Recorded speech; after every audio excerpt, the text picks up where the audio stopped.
morning and welcome to Morning Pulse and Active Citizens. My name is Sharon Enemchuku and I'm your host for the show. Joining me live in the studio, I have with me my co-host in person of Ifoma Oji. Good morning, how are you doing? Good morning, Sharon. How are you doing? I'm doing great. I can see. Also joining us live in the studio, we have our analyst, Mr. Daniel Sacramento. Good morning, sir. How are you doing? I'm all right. Good morning. Good morning. All right, we're going straight to the headlines we have for this morning. We're focusing on two important national issues. First, the United States is considering visa bans linked to alleged killings of Christians in Nigeria.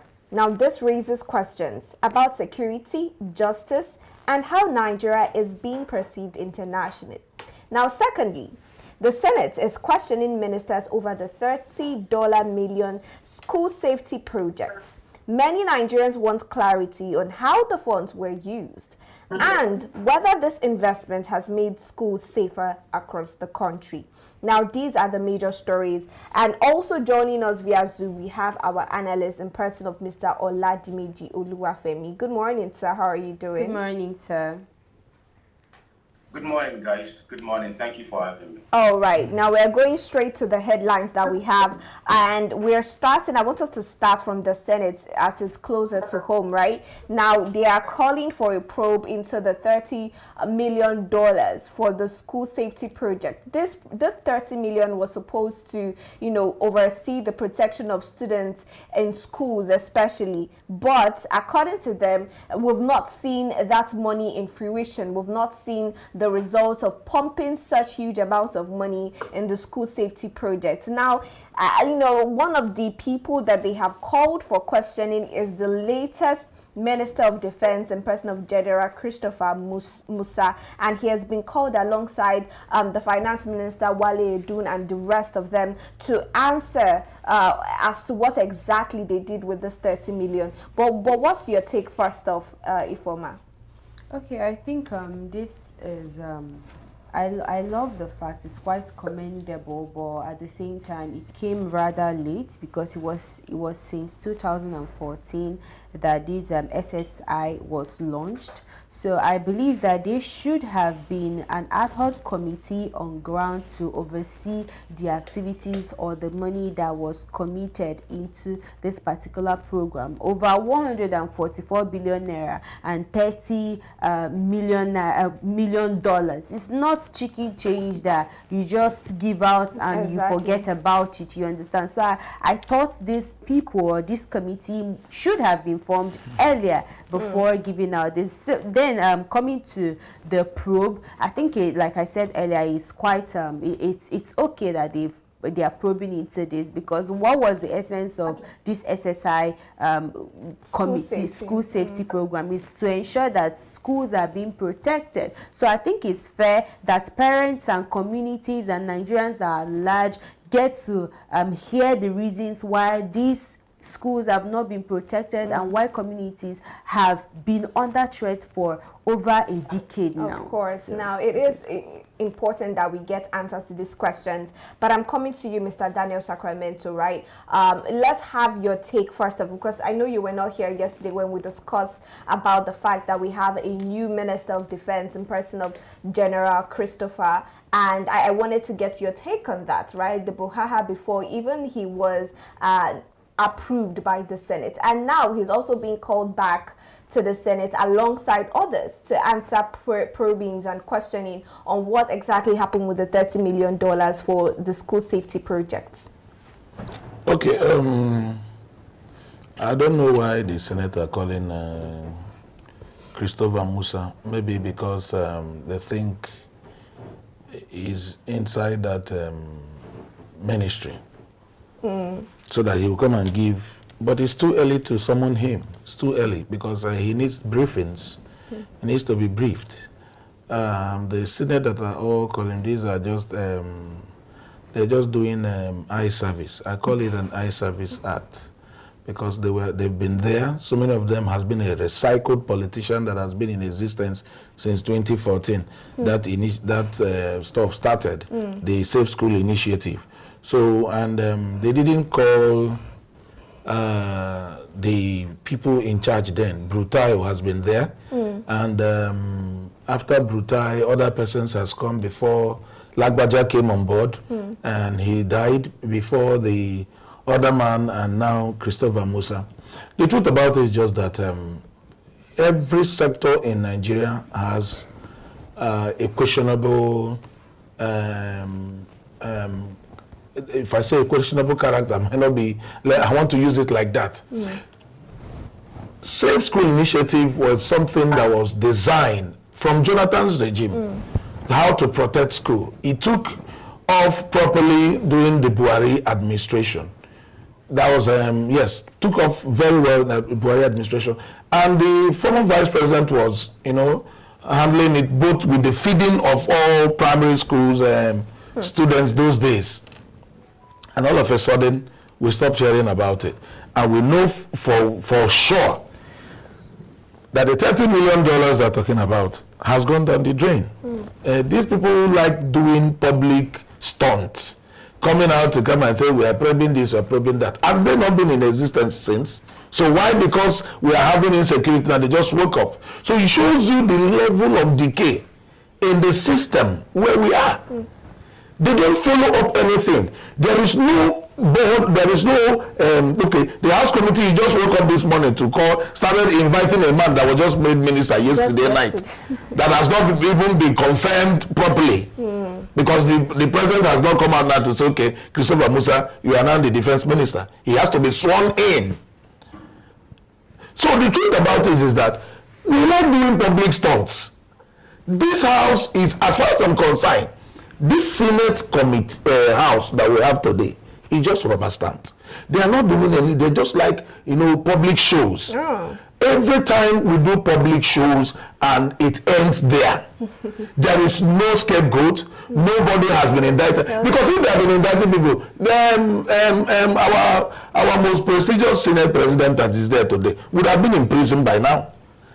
That's the truth. So they keep doing it. The man that offended that the NDDC case, the man that offended in the house, since then they now say, and co. They now said the man will not come back to house again because he fainted, and they will not come back. Till date, since how many years? We've not heard about it. So all these things, they should just save us the stress. All they need to do is, if it is not functioning, you know the people to hold responsible. And you want them, don't come and be Nigeria. We are tired of all these their public stunts. We don't want to be seeing it. Mr. Ladweji, do you think because with what Mr. Daniel is saying, truly the latest Minister of Defense has really not been properly briefed. They have not been briefed. Right? Now, do you think maybe the Senate is coming from the point of urgency?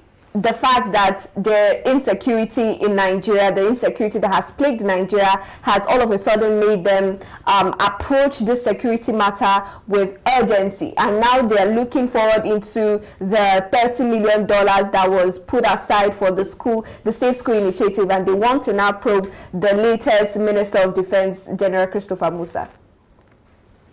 Thank you very much, Darren. Yeah. But first, I think it is weird to include the Nigerian National Assembly, the current one, and urgency in the same sentence. It is very weird to do that. There is nothing urgent in the approach of these guys. The only urgency that I have seen them attend to matters with is the urgency to fill their pockets. All of the matters, all of the policies that they have attended to in this country, and they have attended to with alacrity are those policies that affect them directly, like the national anthem, like the passage of the bills for Tinubu, like the approval of borrowings. Let me remind us again that we are dealing with the most moribund of all the national assemblies that we have had in Nigeria since history. This is the first time that I will see the National Assembly standing on the mandate of the executive. The first time in the history of the country and the history of democracy worldwide. Now, having said that, again, let me remind us that these are the men who jumped a decade and went ahead to want to probe Jonathan's regime over CCTV street cameras. Yes. And now again, a man just a few hours ago was, confirmed. And I saw the drama and the script that Akpabio, who in the first place has got no business in the National Assembly. Remember, Akpabio did not contest as a senator. In the first place. Just like Tinubu snatched government, Akpabio also snatched the Senate because he was not on the ballot. Wow. He contested the primaries for presidency, and after that, you are not eligible for any platform anymore after that. But he went forward in their rascality, and his president, the same man yesterday, was acting out his script, acting as though he was concerned with Nigeria. Since when did that party become concerned about the 300 children in the forest? The same man who said they can go and protest for hunger, who will be eating. Since when? These guys are acting out, and they wake up every morning to decide what next to engage in. There is no direction. There is no, there is no intention for anything. It is just script. You confirmed the man yesterday. Thank God he didn't do bow and go at the least for the sake of Trump. They have to, probe the guy. Query the guy. But the guy has just left few hours ago. He has not been confirmed by the president. The man who has not even sat in office. Wow. It's really... Madness in this country is what we wake up to every day. And we will continue to discuss this madness so that Nigerians can be acquainted with the abnormality and the absurdity in the Nigerian state. It's really interesting. I like the fact that everybody is pointing it out, the sudden urgency, right? Especially the fact that the ink has not even dried on the new Minister of Defense's appointment, and we're seeing them. In fact, it has not been verified by the president. That is the thing. They have not even been sworn in. Exactly. So it's as though there is a faction in the Senate that is trying to sabotage, right? Trying to sabotage his appointment, or just trying to outrightly paint a bad picture, even before he's given a chance to run and to carry out his duty and perform his duty. But still talking about what went down in the Senate, Ifoma, because Mr. Ladimiji mentioned it briefly. There was a little fracas in the Senate when it concerned the General Christopher Musa. Some wanted him to just bow and go, and others wanted him to be probed. Now let's talk about that first. That Mr. Ladimiji is saying, if not for the sake of Trump, trying to put up an image for Trump, they would just let him, bow and go. But let's get your perspective on that fracas that happened in the Senate House just yesterday. This was what, even without Trump designating Nigeria, this is how it was supposed to be. Before anybody is being appointed, before anybody is being nominated, or before anybody becomes anything, holds any position in leadership, there should be a committee to investigate, or rather question the person to see the policies or the things that he's bringing on board. You understand? This is how, for me, I feel like it is supposed to be. But there was one particular statement that someone made in the Senate House. He said they will put him on probation for 6 months, and that if he does not deliver, that they will send him packing. And I'm like, you people have been in the Senate House for how many years? What reasonable motion have you made? And just because this man, you've seen how passionate he is, you're mounting a lot of pressure on him, whereas you guys have not even done anything at all. Is how Trump has consistently put these officials on their toes, which in the first place is not supposed to be so. Exactly. International body is not supposed to be telling you what to do. You have the policies, you have them both on paper, you know exactly the pulse of Nigerians, you know exactly what they have been clamoring on. So why not work on those things? It's not like we don't have them. We have them. We're waiting for people to tell us or put us on our toe or pressure us before we do something. It doesn't doesn't make sense. This and conversation, they should allow that man to work, please. This conversation about lacking political will is something that has really baffled a lot of us. But still talking about what happened, what went down in the House yesterday. I also saw a senator who stood up and said that the general should not forget or should remember that he is now a minister and should address his new status, as a political status, right? That he is now a minister and should not forget that, right? I think he was trying to just paint the picture that this is not the military that he's used to now. This is he's now a politician in that sense. But let me get your take on that, Mr. Daniel. What's the reply to if he doesn't yes. The senator was saying, I hope you understand that you're no longer a military man. Do you know, he's asking him if he understands the job as a defense minister from a chief of defense staff. Yes. And Babio now asks him, see, that if you finish talking, you can go and teach him. You see, when people that are mentally menopause, Mr. Daniel, you would always know. Mentally menopause. Yes, these people are just making stunts. On a normal, if we should take integrity test in the House of Senate, you only have maybe 5 persons that has integrity. Now, Mr. Ladimeji is talking about Trump. It is not even Trump's issue that is making them behave well. The one that is making them behave well now is that every policeman they are all carried is about to be withdrawn. So what they're trying to do now is how to make sure that the defense minister defends them. You understand? So that is their problem.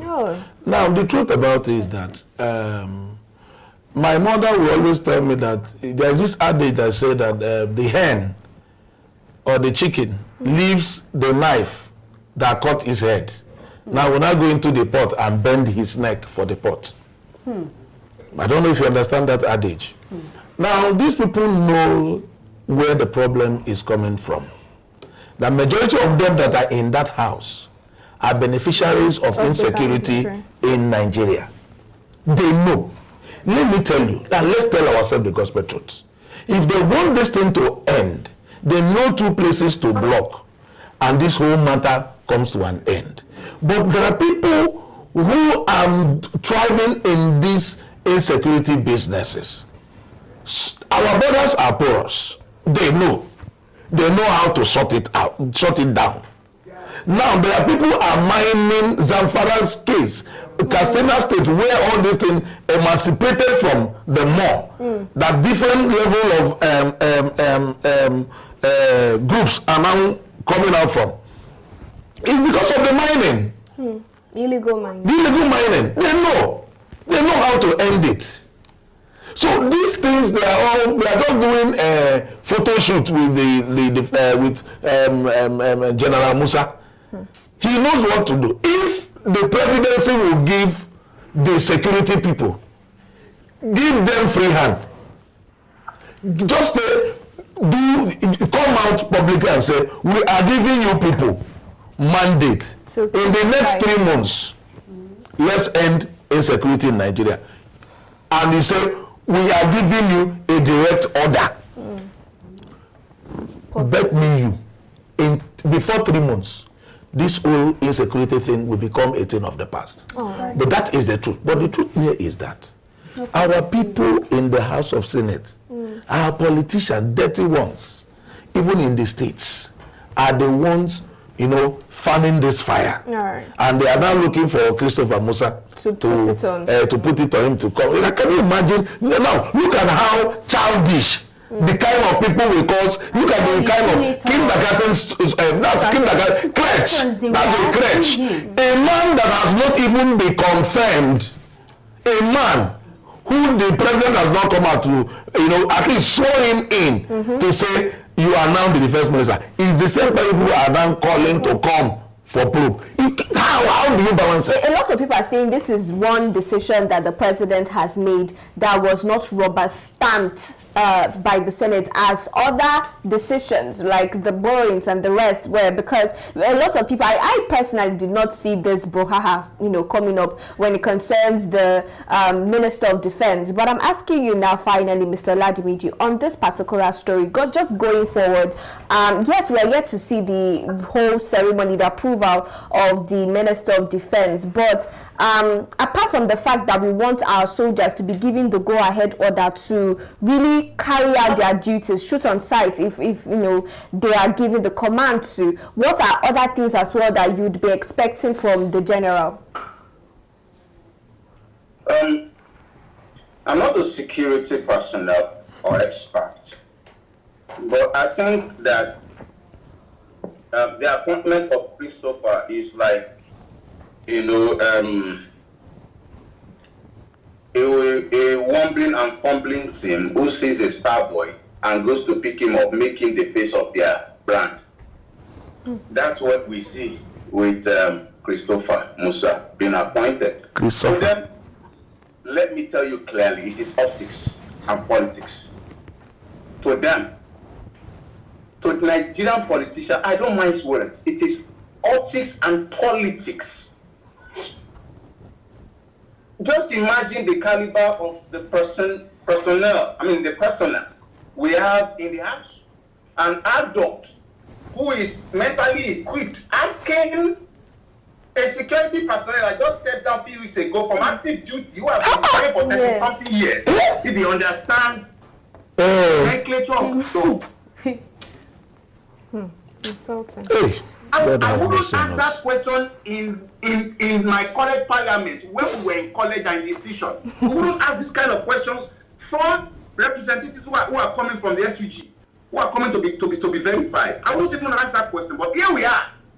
A senator. In a democracy, in Nigeria, country, in a country called Nigeria, a senator. Not even a House Rep member. Not even House Rep. A senator is asking just retired chief of army staff, a general, if you understand the nature of his job, the mediocrity is just too blatant. Very irritating to even discuss. It is very irritating. It's very irritating. So I don't expect anything from Buratai, because I said it on my commentary yesterday. Buratai, even from this moment of appointment, he's got his hands. Christopher Musa, not Buratai. Buratai has gone.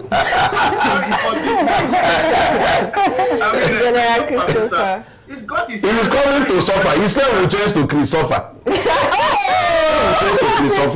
Oh, interesting. That's the truth. Coming to suffer. They will take this man's integrity. Honestly. The will to do will not back up his action. The same man was the man who kept telling his soldiers when he was yes, they shouldn't wait for instructions before they shoot down terrorists. But some people went behind his back from the National Security Agency to give different instructions. We're in trouble with this country. All right. I'm sorry, Mr. Ladimi. This is where we are going to cut it short. So we also talk about how the same insecurity, right? But this time now with the US, the United States, we've seen their involvement in the past month in the insecurity, especially the killings against Christians. Now they have come out to say that they're making moves to restrict visas against individuals and groups that have been implicated in this violence in northern Nigeria. And before now they had the debates in the Congress, the US Congress, and we also saw from the federal government as well, their different reports coming out to say that the killings in Nigeria is not a simple issue and it's complicated and not against a particular group, whether it be religious or cultural, that it is born out of poverty and corruption and is targeted both at Muslims and Christians. We know all of that story, but now the US has come out to say that it's considering visa restrictions. But Ifeoma, do you think, visa restrictions is going to cut it?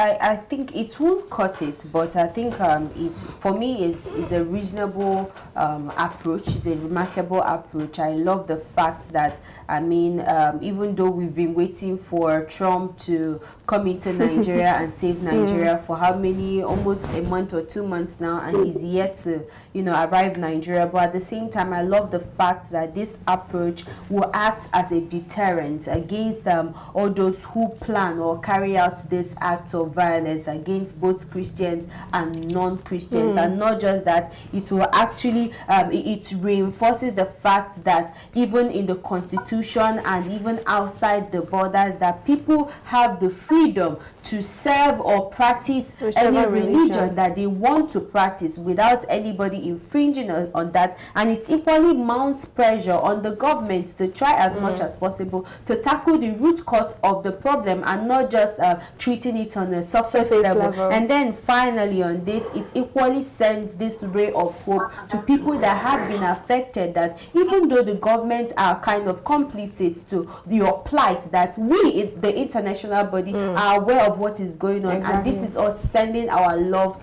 down to you. So I think now, if the US comes out to actually fulfill that and restricts visas of certain individuals in Nigeria, what implication would this have globally, like other foreign nations as well, Mr. Daniel? I don't think there is any issue there. This visa ban thing, how many, do you think everybody wants to go to US? It doesn't cut anything. It doesn't mean anything. When you want to say you're banning somebody, it becomes a global thing. Let the ban be everywhere. Because on a normal, people who perpetrate these acts don't like going to Christians dominated places. They don't have any business in the United States. They want to go to where their ISWAP and all their Arab wicked people are. The people that gives them, that fund them all these things. So they have no business going to UK, US, or Canada, or all these things. They don't have business. So the restriction, to me, it doesn't carry water. I don't see it as any capital punishment. It's not. You talk about coming to take these people out, and this deliberation Trump started having with Nigerian government, they will wake him. He will not come again. Yeah, that is the end of Solomon Grundy. He won't come. Wow. So if you want to shoot, Clint Eastwood film, The Good, the Bad, the Ugly, says, if you want to shoot, don't talk. You don't need too much meetings when you want to carry out action. Do you think that the fact that Nigeria is a sovereign nation is one of the reasons there is a treaty? Why? No, there is a treaty. There is an MOU signed. United States have the power to go to anywhere and take anything that is causing obstruction down. That's why you see them in Afghanistan. That's why you see them, they went to Iran unannounced and destroyed their nuclear weapon place unannounced. They can go to anywhere they choose to if it becomes a global threat. Because what we are having in Nigeria now is a global threat. And the government is closing and doing politics with people's life. So you don't need people to give instruction. I'm saying where the new defense minister to be is saying, shoot, don't wait for orders. You should shoot. It's not going to work. Because he is not the CDS, he's a defense minister. So it's the CDS that will tell them what to do.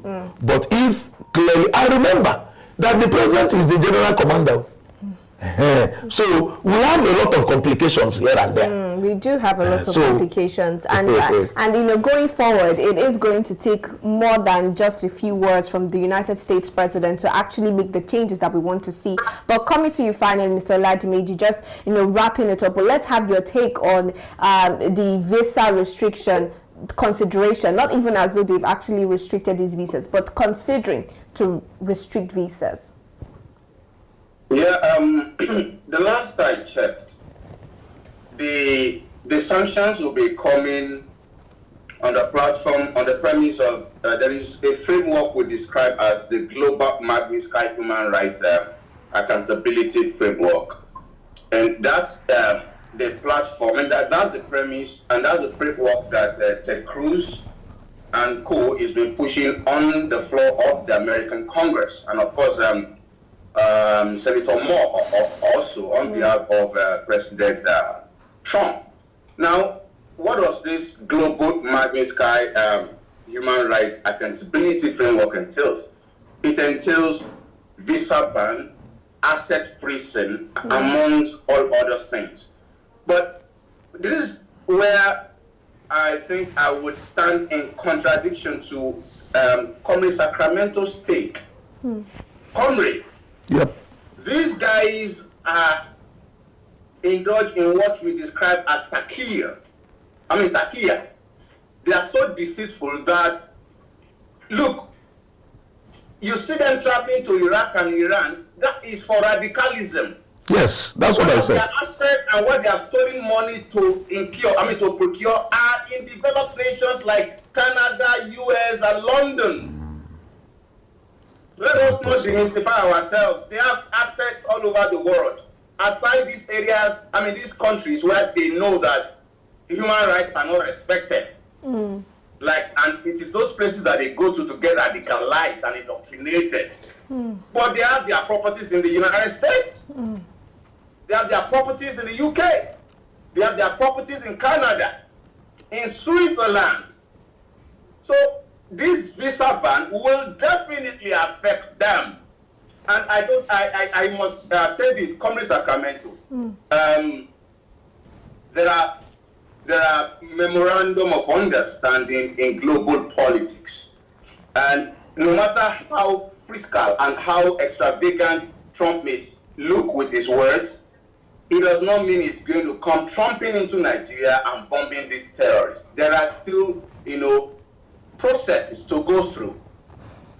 The United Nations, as of today, is yet to sanction Trump's decision to surgically take out these terrorists, and that is what they are going through. You saw NSA chairman, what was his name? Ribadu traveled, run to the War Department in America to have consultation. They will still, attend to this, all of these diplomatic expediences, all right? And they will not just charge on like there is a war between Nigeria and the United States of America. So that's what we are having. And I'm still not going to conclude that Trump will not make do with his words. If the Nigerian government ceases, fails to take the bull by the horn. All right. Thank you so much, Mr. Oladumiji, for that contribution, and also to Mr. Daniel Sacramento and my co-host Ifoma Oji for joining me on the conversation today. If you're joining for the first time, this is Morning Pulse, where we discuss Nigerian politics and give our reactions to trending issues. If you're yet to follow us across all social media platforms, please endeavor to do so. You can find us at Active Citizens, and you can find me as well at Sharon NM Chuku. And you, Ifoma? You can find me on Facebook at Oji Sophia and on Instagram at Mr. Lex. Mr. Oladumiji. Always in the studio. We're always on X. Political questions education. All right, and Mr. Daniel is always in the studio. Till we'll come your way later today, do have a good morning.